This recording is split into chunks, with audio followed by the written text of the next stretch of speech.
আমার পঞ্চমাই বুড়ো ভাতটা ছিল বড় মাসি ও মাম্পিদির তরফ থেকে। তো ওই দিন আমি, ভাই আর আমার বোন তিনজনে মিলে চলে গেছিলাম মাসির বাড়িতে। যাওয়ার সাথে সাথে দেখি ওখানে দাদা, মাম্পিদি, মাসি সবাই মিলে কত কি রান্না করছে। আর এদিকে মাম্পিদির দেওয়া শাড়ি পরে আমি রেডি হয়ে গেছিলাম। তারপর মাম্পিদিকে একটা ছোট্ট গিফট দিয়েছিলাম আমি আর বোন মিলে। আর তারপরে শুরু হয়ে গেছিল আশীর্বাদ পর্ব। তো প্রথমে বড় মাসি আমাকে আশীর্বাদ করে নিল, আর তারপরে মেসোমশাই।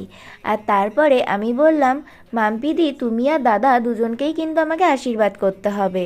তো তাই জন্য মাম্পিদি আর দাদা দুজনে মিলে আমাকে আশীর্বাদ করে নিল। আশীর্বাদের পর মাম্পিদি আর মাসি মিলে সুন্দর করে খাবার সাজিয়ে আমাকে ডেকে এনেছিল।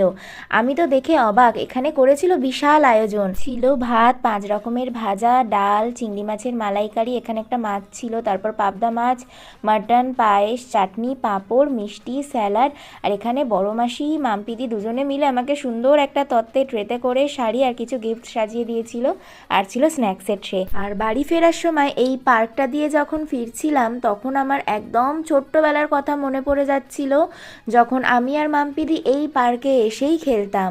আর এখানে রইল আমার কিছু প্রিয় ছবি ওই দিনের স্মৃতি হিসাবে, যেটা সারা জীবন আমার কাছে এই ভিডিওর মাধ্যমে থেকে যাবে। সারা দিনটা মাসি, মেসো, মাম্পিদি, দাদা সকলের সাথে খুব খুব আনন্দ করে কাটিয়েছি।